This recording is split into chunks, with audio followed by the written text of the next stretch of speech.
Good morning and welcome to an Angle of Pursuit podcast live stream ahead of the Food City Dirt Race at Bristol. I'm your host, Kyle Robert. You follow me on Twitter at NotoriousKRO. With me, as always, to break it down, it's Brian Twining. Good morning, Brian. Good morning, Kyle, and happy Easter to everybody who's joining us or who's watching this video prior to the race. I don't know about you guys, but qualifying was kind of weird. I don't really understand why they feel that this is the best way to set the starting grid for this race. But I mean, here we are. Cole Custer is on the front of the is on the pole. It's gonna be an interesting race. Yeah, it was. I get what they're trying to do because it's not really like a run the fastest lap. They want to have a little racing involved in qualifying and have a little fun with it. But like at the same time, if you start fifth in your heat and somehow win, you're getting so much more of an advantage over somebody who may start first or second and still win and dominate the field. Like Justin Haley dominated his qualifying and he's only starting sixth. Like I feel like his car, the way the speed his car was going, he looked awesome.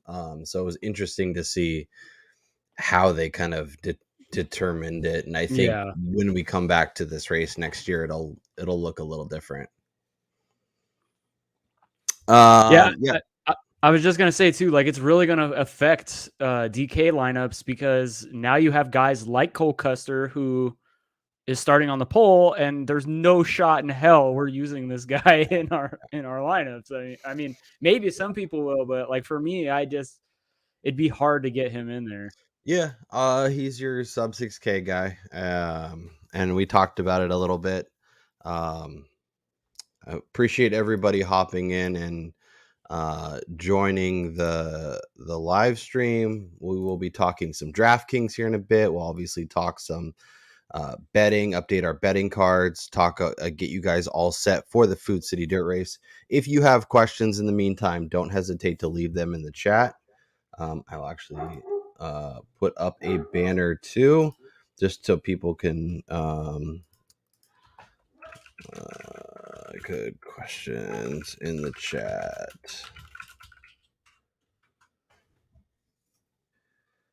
Let's see. Okay, cool. So we were talking a little bit about it before we dive into DK pricing. I was looking at the results from last year and kind of just going through who scored the most DK points and how they kind of got there. Obviously, Truex dominating the race, 126 laps led, even though he finished 19th and started fifth rather, and had 39 of the fastest points. So he was the third overall scorer. 59.05. And this is all from ifantasyrace.com, which amazing site, great information, obviously a good follow on Twitter. But outside of him, it's a lot of like Logano obviously won the race, started 10th, led some laps. So he was your number one scorer. Daniel Suarez started 18th, finished 4th, led some laps, had some fastest laps. Number 2, Stenhouse started 13th, finished 2nd. Reddick started 27th, finished 7th. Eric Jones started 24th, finished 9th. You're getting a pattern here. You need to be, jumping on drivers that have the ability to move up. I was telling Brian, like, outside of maybe one dominator, we want to really build these lineups like super Speedway lineups, just because movement points, finishing points, that's going to be way more important than leading laps, especially with only 250 laps to have a chance to lead. And just with the knowledge too of like Martin Truex last year leading the most laps of the race and wound up finishing 19th. So say that's somebody who started second and they finished 19th, and say they only lead 50 laps. And that wasn't the guy that you had pegged as your dominator. Like that's going to hurt you in the long run. 100%. Yeah. So you need, if you want to go with one of those early guys, it's definitely a good move, but make sure it's somebody you feel good about. Because if they don't dominate a big chunk of the race, then you're not going to end well. So I mean, it might even be advantageous to kind of avoid that chalk and head elsewhere. So Brian, with that being said, let's take a look at some of this pricing and figure out who we want to target. And appreciate everybody hopping on. Appreciate everybody joining the show. Obviously, this will still be available up until race time. So If you aren't joining us live and you're joining us afterwards, I really appreciate you. Make sure you smash the thumbs up. Make sure you hit the subscribe button if you're enjoying the content. Do all the things, and let's jump into it. Brian, we got Kyle Larson starting 5th as the most expensive driver, 11-2. If you want to find a driver who could do what Truex did last year, I think it starts and ends with Kyle Larson, who's also starting 5th, just like Truex did last year. Yeah, I know I just said you don't really want to go for somebody who starts second, leads 50 laps, and then winds up finishing poorly. But a guy like Larson starting 5th, knowing how good he is on dirt, like he's kind of a dirt ringer. I mean, he's probably going to have pretty high ownership, but he's probably somebody you're going to want in your lineup, knowing he's going to be running near that spot all day, outside of, an accident or spinning out or something of that nature. Yep. And we talked a little bit about it on our preview show of kind of, finding a good balance of obviously people who are comfortable on dirt, but as we saw last year, that it didn't matter quite as much. Seems like it may be more interesting this year. The other thing I took away from qualifying is there was a lot more moisture on the track than I think people expected. Obviously, last year it was super dry and all this smoke and dust and stuff. So it will be interesting to see. Although there is a chance that they get some more rain and the race is actually delayed today, so maybe it will be a little more wet than we saw in qualifying. But the expectations, at least before this morning, were that it was going to be a lot drier and kind of run a little bit different. So it's kind of interesting to take advantage of both the qualifying, values that we're going to be getting, but also not factoring that in too much, if that makes sense. Yeah. Right behind Kyle Larson, Christopher Bell, 10-8. Joey Logano, 10-6. Last year's winner, starting 10th. It's pretty compelling. Chase Elliott starting 9th.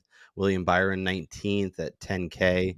Of that 10K range, anyone jumping out to you? Obviously, some of these guys, including Chase Elliott, ran in the truck race, so it'll be interesting to see if that gives them a little bit of an advantage, a little bit more comfort on the track. But of the guys in the 10K range, is there a name you're gravitating towards? Is it the name you always tend to gravitate towards in this range?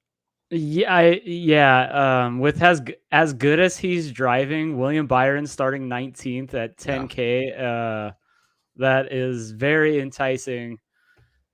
I mean, it's hard to go against or deviate away from somebody who's driving as good as he has been. Yep.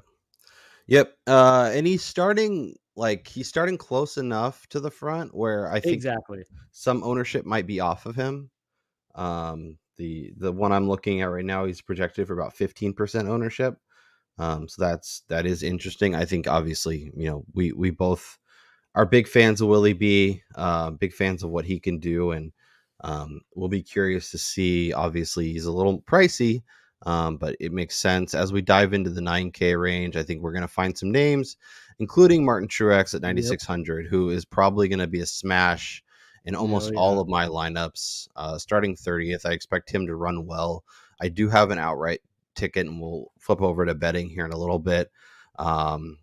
Not loving him starting 30th when it comes to that outright bet, but for DraftKings, I expect him to race well, move to the middle or the front, and have a really good chance at a top 5 finish. I mean, he's got the history of doing this last year, and so I think any sort of adjustments they made post qualifying, or if they were able to make some stuff, after qualifying without doing too much to the car to force them to go to the back, Truex starting 30th at 9,600 is probably going to be heavily owned, but is probably going to be that guy like Alex Bowman was a couple of weeks ago, where if he's not in your lineup, you're probably not cashing. Yep. Yeah. Especially, if it's cash, he's going to want to be a staple. GPPs, if you want to be a little different and avoid him, I mean, you can, but I think ownership will dictate that you can actually be different other places and find more value. Ryan Blaney right behind him, 9,400, starting 25th. Very similar position. Makes a ton of sense. And it's also interesting too to note that like qualifying for this race in particular really isn't an indication as to how well these guys are going to drive today, because like practice, you saw multiple drivers using practice for different reasons. Like Yep. it seemed like Chase Elliott was trying to figure out what line was best where he could push the car the hardest, which was why he was spinning out so much. Whereas Kyle Larson wasn't going for like top overall speed in a particular lap. He was running the fastest over the longest run. And, Yeah. you had all these guys with these different techniques in practice, and then the weird scoring for the heat races. So, I mean, like for me going into this, even in DK, I'm looking at guys who are supposed to run well here and trying to find the value in like their starting positions, their cost, obviously. 100%. And it was interesting. Like there was some drivers like Larson specifically, that were really trying to push it through turn 2 and having all kinds of issues.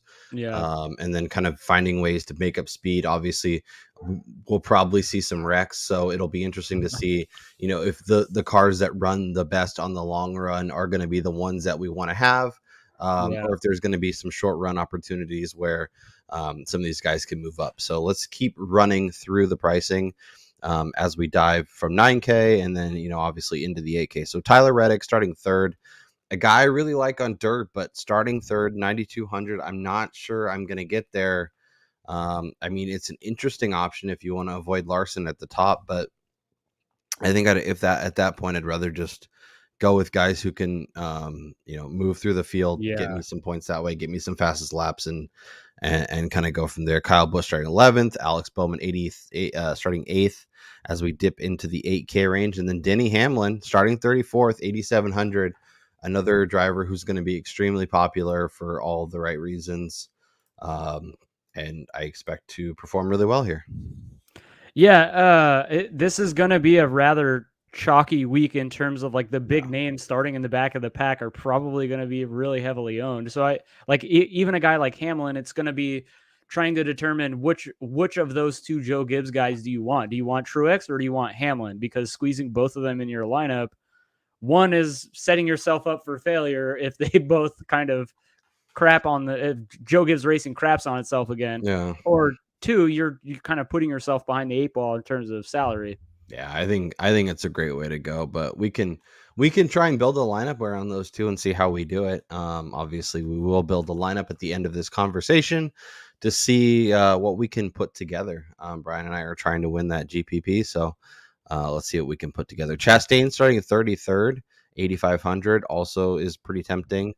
Look, Chastain, he didn't look great in practice. No. He obviously wasn't great in qualifying, but again, you're looking at potentially, one of the top 3 hottest drivers in NASCAR at the moment. Yep. And he has that aggressiveness that at this kind of track, like maybe you use a car on the outside as your bumper to get around corners late in the race. And so he could wind up finding himself inside the top 5 or something.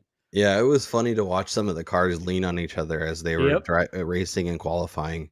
It seemed more like instead of everyone, like all the 5 cars racing against each other, there was really like pockets of 2 or 3 cars kind of racing around the track. Daniel Suarez starting 21st, obviously performed really well last year.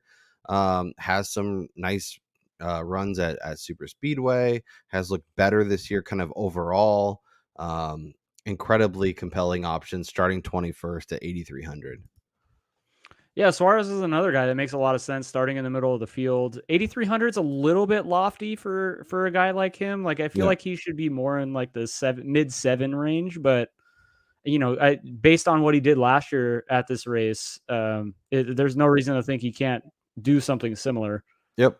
As we roll down, we got Kevin Harvick in the 8K, and then we'll dip into 7s where we got Keselowski, Stenhouse, Bubba Wallace, who's starting 22nd, 7,500 seems like a nice option. This might be a pretty heavy Toyota lineup we're coming to here. Yeah, and I think in terms of like ceiling performances, I think he has one of the best. Yeah, obviously him and Stenhouse, who's right above him, have relatively low floors as well, but both guys are incredibly compelling for where they're starting, for what their price is, and all that stuff. Austin Dillon, I like him quite a bit too, but starting 12th, especially since he's right there with Bubba and Stenhouse and even Eric Yeah. Jones. I was Like I just gonna said, say, and Eric Jones too, he kind of falls in the same category as Austin Dillon, where they're probably starting a little bit closer to the front than we would have liked yep, to have them in our lineups. yep, So yep. maybe betting wise, they're still on the cards, but for Yeah, DK, yeah. I probably think not. that is probably the way. Look at top tens, Mhm. maybe some head to heads. That could be a interesting way to get to them. Cindric, I'm out on. No interest. Kurt Busch, Almirola, string 31st. Ty Dillon looked really good. Unfortunately, he qualified 7th and becomes somebody Uh, that I don't know that I want to get to. yeah, Same with Justin Haley. Like I know. if you want to Starting get 6th. real wild, then sure, go with it. But I don't know. And then Todd Gilland. We talked a little bit about him. I got him at 6-1 to top 10. He's now like plus 100. Obviously didn't qualify as strong as he looked in practice, but a guy starting 23rd that I think has a legitimate chance at a top 10 finish at 5,400 seems like a That's great move. Yep, that's the salary saver guy right there. Yep. So let's build a lineup, and I will just start by clicking Todd Gilland. It's the free square, 5,400, starting 23rd. I think he can finish top 10. I think he makes a ton of sense. My question to you, Brian, is do we want to just build a lineup, or do we want to force our way into Truex and Hamlin and see what we can get done? Or I do we was want to? I was gonna suggest we should try to see what we could get with Truex and Okay, Denny. let's throw them both in there. We have obviously Gillen, so that helps. We still have Yeah. 8,700 per driver. We have 3 spots left. Obviously, don't have to spend that all. I'd say we go to Bubba next, so that way we Bubba next. can. Okay, let's throw Bubba in there. Starting 22nd, we both really like him. 7,500. Now we have 9,400 per driver. Like We it. can find some interesting options. Obviously, you know, we don't really have a dominator. I don't know that, we necessarily want to try and get up to Kyle Larson. Obviously, we can. There is some decent value. Tyler Reddick starting third at 9,200. I don't hate. Obviously, we both like William Byron. That could be an interesting spot if we want to keep the movement points um, trend going. Anyone jumping out to you as the next name that should be a smash into our lineup? I mean, honestly, I Ross. feel like the play would be forcing Kyle Larson. Okay, let's put Kyle Larson and see what we can get done. So that puts us at 76. And then we're Yeah, missing. and this is the situation. You're kind of put like behind the 8 ball here because there's so much lost value from that like 8K down range after you've already put in Bubba. Yeah, I think Almirola, Austin Dillon, um, are kind of the 2 names that jump to me. If we take out Larson and we go with, let's see here, let's just for gig's sake, let's go down to Tyler Reddick and see what kind of opens up. And sometimes forcing yourself into uncomfortable spots Yeah. is a good way to attack GPPs because it's a lot easier to click 2 guys that you feel great about that or feel strong about than to click Larson and then try and squeeze in somebody that maybe you don't love.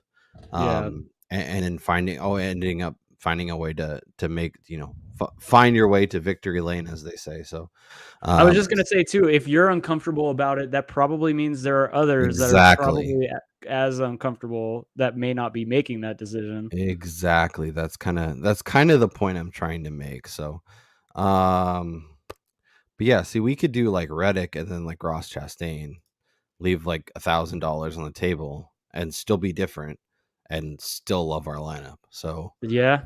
I'm a big fan of this, but if we did do Larson, which could dominate the race and be somebody that you absolutely need to have in your lineups, then what name do you want to get to? Almirola starting 31st and just hope he gets into the top 20?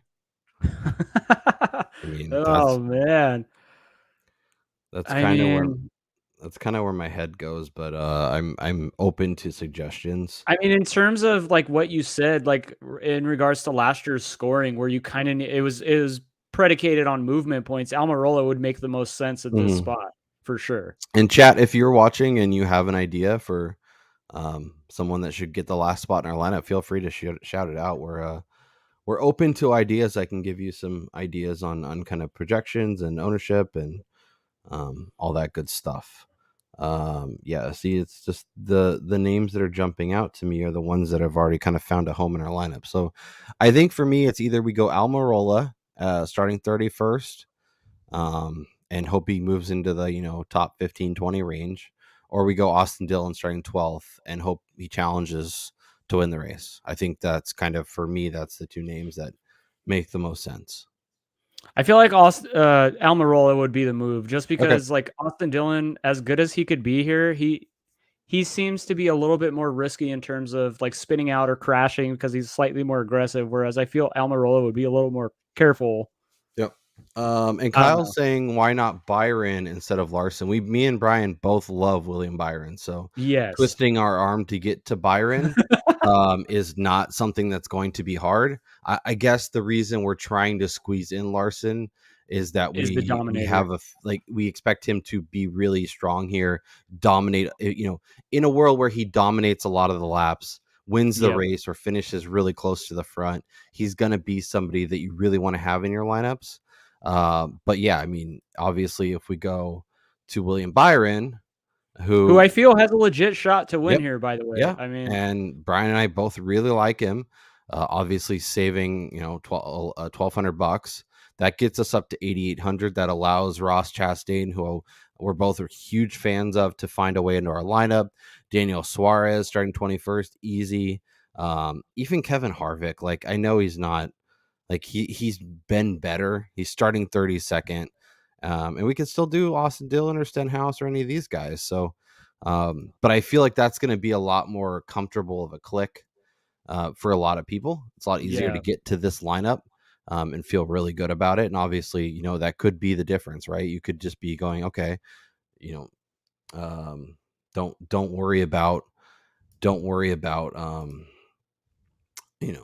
needing that guy in the front and just going with the name in the back. So Yeah, Kyle also asked about Kevin Harvick, who I kind yeah, of I don't know mentioned. how to feel about Kevin Harvick Yeah, here. I mean, he's the most consistent, like mediocre guy to where he doesn't have the pace to win races really anymore. no. And on this kind of track and a new car, I really worry about um like his old curmudgeon kind of Yeah, but personality he's coming out also in not this afraid to race. like push people and Yeah.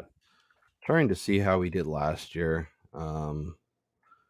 Because he started, here we go. So started 6th, finished 15th, had 4 of the fastest laps. Like, I think he's an interesting option. And honestly, obviously, we're working under the guise of trying to move up, trying to gain differential. 8,100. I think you could find, that's not a bad price. Yeah. And he could be somebody that, much like we were talking about with Almirola, starts in the back, finishes in the middle, ends up being pretty decent, and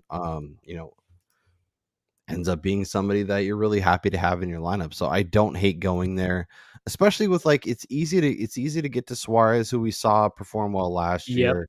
Yeah, I feel like Or that's gonna increase his ownership a little bit, knowing that he did finish so well here. right. So getting to Harvick might be a good way to differentiate your lineups a little bit, especially if you want to go a little more chalky at a few other spots. So I think that could make some sense for sure. Yeah. Um, but yeah, I mean, Byron Chastain, Larson, Almirola, or what was the third combination that we did? Reddick and Uh, something. I think I we're think use contemplating Austin Dillon over Almirola. Yeah. So I think using this kind of like 3 or 4 drivers, and kind of mixing in a couple names in and around there, is a great way to go. I mean, And and when you look at that lineup too, you have potentially the 2 hottest drivers in NASCAR in both William Byron and Ross Chastain, and then 2 really good drivers in Truex and Hamlin. Todd Gilliland, who ran really well in practice here. And then, of course, the weird ass scoring for qualifying. So starting position, whatever, throw that out the window. And then Yep. Bubba Wallace, who is kind of expected to run to, close to inside the top 10 at this track. So, Yep. I mean, there's a good shot that this is a cashing lineup here. Yeah. Yeah. And I think this could be a fun race. Like, obviously, a big driver gets knocked out. All of a sudden, you're feeling really good about your lineups. And those are great questions, Kyle. Appreciate you throwing those in the Yes, chat. thank you. All right, Brian, I think we'll save this lineup. We'll flip over to the betting side and look at some numbers with qualifying in the books. We'll flip over and look as Kyle Larson is your massive betting favorite. Probably should have jumped on that number when we could before qualifying, but we're both kind of squeamish on that 5-1 number when we've seen, especially this year, how much of a difference the new cars have kind of made in terms of opening up the potential winners. But Larson, incredible on dirt, tons of experience, looked amazing in qualify, looked amazing. In practice, is clearly a huge favorite for a reason. And I think, obviously, I wouldn't fault anybody who gets there, but I think for the both of us, it's going to be difficult. Christopher Bell looked good. Is this finally the race that he wins, Brian? I mean, starting second, he did. I think was it Vegas or one of the races where he started on pole and then he wound up finishing like outside the top 15. Yep. I don't know what to think of how he's going to finally get his win on the season. Yeah, for me, it's just he's not somebody I want to bet it like inside 10-1. I'd rather. No. I need to be at 20, 25, 30. It's funny that we talk about like getting the good number before it goes away, and now it's gone, and he still hasn't really won. Like, he's looked good in qualifying and he's looked good in practice, but when it comes to race day, just doesn't quite get there. It is interesting to note that the top three guys on the board are starting 5th, 2nd, 3rd. Yeah. So good options if you're looking for your dominator. These three names make a ton of sense. And it really seems like it's funny because we talked about Larson and then we talked about Reddick kind of as a sneaky, but like we didn't really mention Christopher Bell, and obviously he's been frustrating. But if you want to be a little different and go chalk heavy and use Christopher Bell as your dominator and have him be the guy that wins the race, like, I don't know, crazier things have happened. Just with what we've seen from him on Sundays, I feel like when he is starting up at that spot, he's probably not a good play because the only way he can go is down, as opposed to when he does start, a little bit further back in the pack, he has the capability of moving up and he's going to be slightly cheaper. So for him on DK, it's hard to get to him. And then Kyle, one last question on Logano starting 10th. I absolutely detest Joey Logano, but I mean, in DK, with him starting in the 10th position, he showed it here last year. He ran in the Truck Series event. Yeah. He's offers great potential to potentially win the race and get those movement points as well. So somebody. He could absolutely do what he did last year, dominate the race, win the race, and be the highest scorer on DraftKings. So I like going there. And if you want to kind of avoid, some of the names we talked about, like Bell and Larson, and go straight to Logano, I think that could be an interesting way to attack your lineups as well. Yep. Appreciate all the questions, Kyle. Really appreciate you hopping on and joining us. And let's keep it rolling. I'm going to scroll over here really quick, just so we can see these numbers a little bit better. Okay, let's go. There we go. So Briscoe, a guy I liked, kind of coming in. I don't know if I love it quite as much at 12-1, but once again, not a number that I would discourage anyone from jumping on if you felt it. Kyle Busch, 14, Elliott, 16, 18. Feels like a good range for Chase Elliott. I do like the number on Elliott because I liked him at 10-1. Yeah. So you're getting almost double that. So I think especially if you can get like 18 or 20, I think it makes a ton of sense. It's just I don't know what's up with him. Like, I feel like I feel like something's not Yeah. clicking with the new cars, and he's just not quite the normal Chase Elliott that we're used to seeing. But I mean, it's the same thing like with Ryan Blaney. It's Yeah. just the expectations were slightly set at a different level. Where like Chase Elliott, we had expected him to have probably maybe a couple of wins already on the season, Yeah. Well, but as right, opposed you know, and Chase Elliott's won a Cup Series and has been exactly. dominant, but yeah, it's been a little bit of the struggle bus. He feels like you know, for those that play DFS golf or bet golf, a lot like a Rory McIlroy, where his Yes. expectations are so high that Yeah. if he doesn't win every tournament, you're like, is there Yep. something going on there? Well, it's So interesting too because Elliott leads NASCAR in driver points. Like he's number one in the yeah, standings at the moment. So it's yeah, not like exactly. he's not driving well. It's the expectation versus like what we should probably be. Yeah, But yeah, exactly. it just it's like kind of like Patrick Mahomes. If Patrick Mahomes isn't absolutely dominating the NFL and winning MVPs, they're like, is Yeah. there something wrong there? Is there something going on? He's just not the same. So yeah, once again, 18, 20, I think that makes sense. And in Yeah, fact, those are good numbers. I am going to add that to my card. I'm pulling up our card, Brian, just so we can kind of give the people an idea of what our outrights look like. And as we talked about, kind of you've been doing this um, already, but you know, it really seems like with the new cars, there's a lot more opportunity to kind of spray the board and take some shots on a lot of these outrights and Yeah. find Well, and some I feel good. like this week too, like you said, the way that you were approaching it from DK perspective as like a super speedway, I feel like this race very similarly. Like, yes, you do have those handful of guys who are expected to run really well here, like a Kyle Larson, Joey Logano. But I mean, with the new car, which has been the ultimate equalizer, this is a good race. This is as good a race as any of them we've seen to Yeah. pepper the board with those guys with longer shot odds because we could see a surprise person move up from the middle of the field and win the race, like a Bubba Wallace, for instance, who opened the week at 50 or 40 to 1. Right. So just an update. I have Truex. So we have made all these bets prior to qualifying. So I have Truex at 14. I have Tyler Reddick at 15. I have Chase Briscoe at 14. I have William Byron at 14 and Nice. Bubba at 50. And I just added Chase Elliott. Brian has Bowman at 16, Bell at 16, Byron at 10 to Nope. 1. Nope. Nope. That was Wait, no, last week. that's Blue Emu. My bad. He's got Bubba at 50, Eric Jones at 40, Byron at 12, and Blaney at 16. So those are Brian's outrights before qualifying. So we'll keep running through the names. Um, if you have any outright bets you guys are making, let us know in the comments or leave it if you're watching the video later. Leave it in the comments below. Hamlin, 20. I like Hamlin, but 20 to 1 on a guy who's starting in the very back of the pack. I can't get there.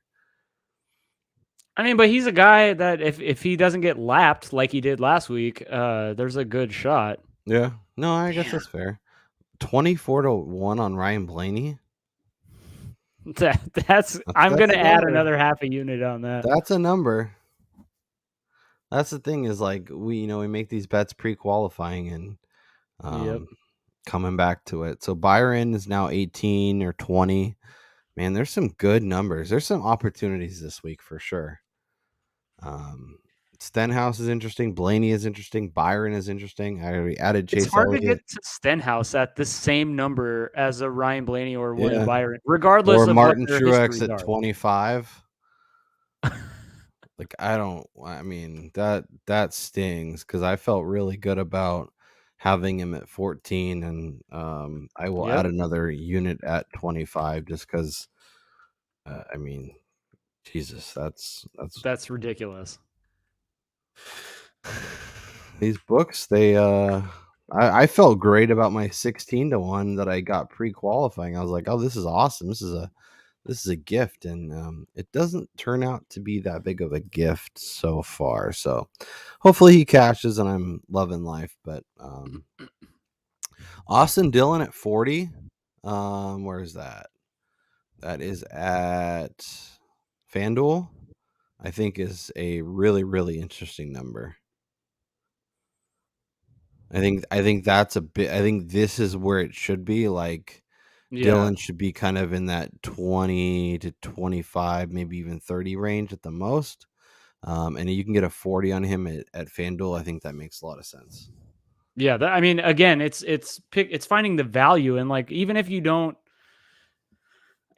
if your confidence level on Austin Dillon isn't the greatest, that's the kind of number where you do a small wager on it just because the value is so good. You don't want to miss the potential of him winning. Like, of course, you hedge it with other guys that are favorites, but at 40-1 for somebody who's ran pretty well the last couple of weeks and does pretty good here, like, and has a ton of history on dirt. Yeah, that's a ridiculous number. Like, yeah, it's definitely a tremendous value.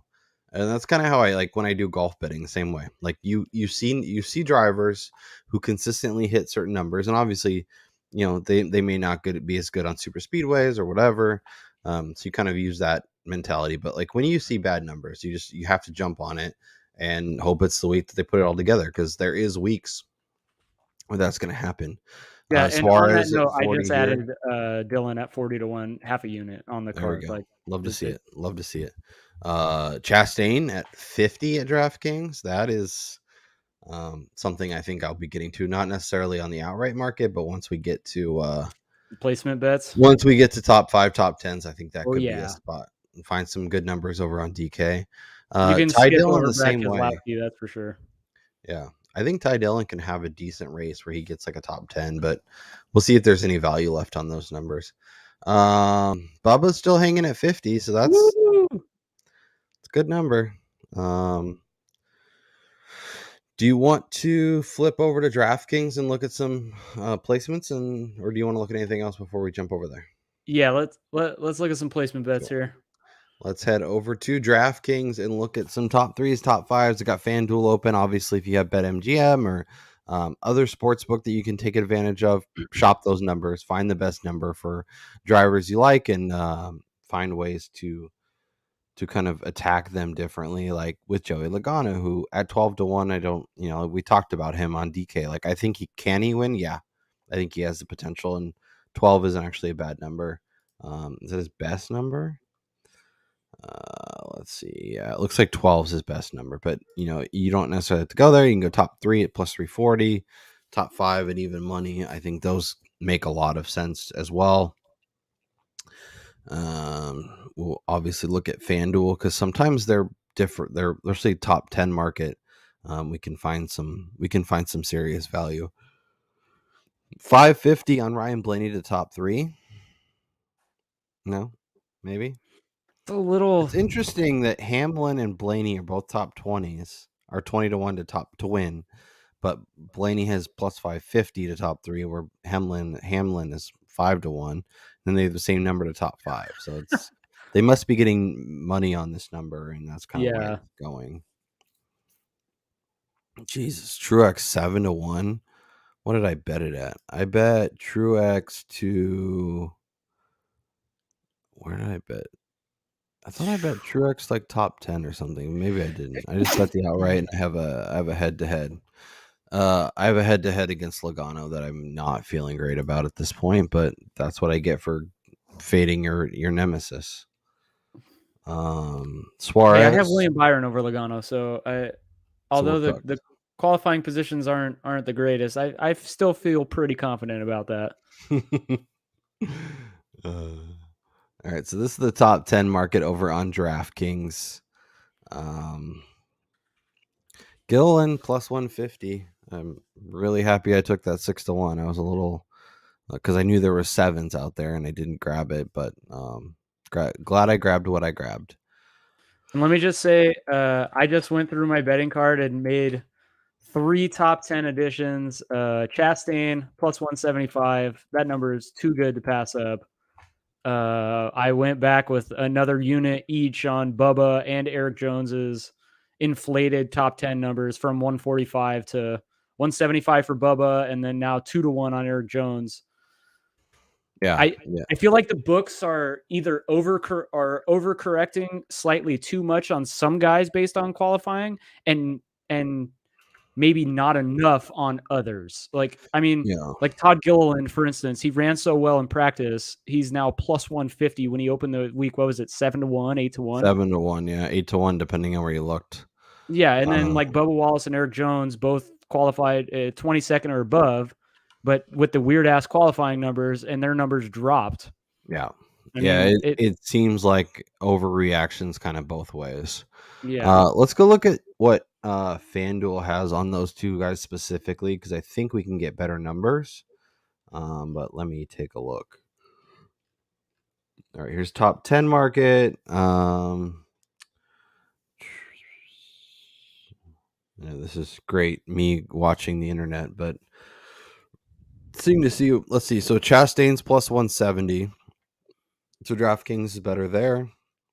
Bubba plus 170. DK's better. Yeah, so DraftKings is better there. And then where's Eric Jones? Did I miss him, or is he really? Yeah, so he stayed at plus 145. See, and we're getting 2-1 over at DraftKings. Exactly. That is why you shop it. That is how you find the value. Great call, Brian. I am going to join you on the Chastain top 10 and the Eric Jones top 10. Well, and the thing about the Chastain top 10 bet for me is just like we did last week with him. Any top you 5. Cannot go against somebody who's driving as good as they are. I mean, that's, to me, that's as good an indication as any that this dude has a good handle on what this car is doing on the track. Yep. No matter what his history is on dirt, I mean, or what qualifying says, which as you can tell, I'm completely throwing all that crap out the window. I mean, to me, qualifying meant nothing when they're racing 4 heats of 10 cars each. Like, ridiculous. Yeah. And obviously Brian and I are both big fans of Chastain holding 50-1 outright tickets to win the NASCAR Cup. Yes. So, we are Team Chastain over here. A few head-to-heads: Briscoe versus Suarez. Look at Briscoe just smashing Suarez. I don't actually hate that. You can get almost 2-1 on a head-to-head. Like, Suarez has performed well on dirt. I know Briscoe has looked great. I currently have an outright on him. But this is NASCAR. Cars break, tires pop, things happen. Getting 2-1 on Suarez feels like a nice value. Yeah, and I'm taking Kyle Larson over Christopher Bell. I don't. Minus 126 is fine. Until Christopher Bell beats Kyle Larson, I will. Dude, that is a great number. I'm looking at DK right now. That same matchup on DK is Kyle Larson minus 150. So again, looking at the value of the bet here. Yep, and like I said, if you have access to BetMGM or Caesars or any of the other places that post lines, you find better numbers, obviously shop it. But these are good jumping off points to have an idea of what you should be looking for, and if you find better, then take better. And then I'm going absolutely balls to the wall. If you go down Logano versus William Byron, I took this as my best bet in our earlier show during the week at minus 112. So you bet your ass I'm doubling down on this and taking William Byron at plus 122 over Logano. I'm done fading Joey, but I will take Byron over Bowman at plus money. I trust William Byron to drive well, and maybe that's us being crazy, but he should perform well. This is interesting. Truex plus 440. We both really are. I really like Truex on dirt. Obviously, Bowman, Byron, and Briscoe are all, starting way ahead of Truex. But dude, the idea of Truex trying to get ahead of 3 cars instead of trying to get ahead of like 30 cars and then also too, that group in particular offers the perfect opportunity to bet half of the field in essence. Take both Byron and Truex on a couple of units, and you're going to make out regardless. As long as one of those two guys wins, you're going to profit. This is interesting too. I know you really like Ryan Blaney 4-1. I don't hate taking Tyler Reddick here, even though he is the favorite. It really is interesting to see some of the names they put together, and obviously they probably compile some of this stuff. Chastain plus 270 over Suarez, Stenhouse, and Wallace. Like this is like our favorites group, I so was just gonna say, yeah, I can't pick this like is my the group favorite of child, death. but this is where I would go. Anything else? Let's look over here on featured on driver props to see if there's any other good numbers. Bubba versus Chastain, Keselowski has Harvick. I like Austin Dillon a lot over Kurt Busch at minus 120. I'm gonna take that too. A Dillon for it's really annoying that I can't just put K Busch on our spreadsheet, but that's okay. All right. All right, Brian. I think that pretty much covers it. We hit some head-to-heads, we hit some outrights, we hit some other props. We also ran through the DraftKings odds. Appreciate everybody who joined the show live. If you missed our DraftKings thoughts, you can obviously roll back. If you're watching this show after the fact, let us know if this is something you'd like to see on Sunday mornings. Like, is this something you prefer to, be able to ask questions and do like more of a live stream, or do you like having the YouTube video just chilling in your feed in the morning? So let us know down in the comments. We're trying to find our footing and figure out what makes the most sense for growing the channel and giving you guys the information that you cover. Really appreciate everybody who joined us live. But Brian, I think there's one thing left, and that's just obviously we have our best bets from Wednesday, so we can recover. We can go over those, but we need to hit our best bet for the Food City Dirt Race at Bristol Motor Speedway. This one is pretty easy to me. Seeing the number get bigger, and I'm going to go with Bubba Wallace, the top 10 at plus 175. Yep. The value is just too great. He's showed it last year. Yeah, the finishing position wasn't there, but during the race he was running that good, and it wasn't until a late spin out caused by somebody else to where he did not finish inside that number. He's been running really fast coming into this race. He did well during practice. I really think that this is going to be Bubba Wallace's coming out party, right ahead of one of his best tracks in NASCAR, Talladega next week. So yeah, it could be quite the back-to-back weeks for him for sure. I like that call quite a bit. I already have it on the card. I didn't re-add it, but it probably should. I'll probably regret that, but that's okay. My best bet from Wednesday was Truex over Logano. Not loving that quite as much anymore, but there's still a whole race to run, so who knows? We'll see. That could be working. I'm going to go with one of the last head-to-heads I added, and that's Kyle Larson over Christopher Bell. Larson is amazing at this track. I'm getting minus 126 on a guy who is 3-1 to win the race. Feels like a really good opportunity. I know, I prefer to get plus money, but that feels like value and feels like a really good number. So I am going to take Kyle Larson over Christopher Bell. That's Brian Twining. I'm Kyle Robert. Thanks to everybody who hopped on live. Thanks for everybody who's watching this after the fact. Enjoy the dirt race. We'll be back next week to break down the betting preview for Talladega, and then be back again to break down your DFS and update that betting card for Talladega next week. I'm very excited for some more super speedway racing. Daytona was a blast. Atlanta was a blast. Now it's time for Dega. We'll talk to you guys next time.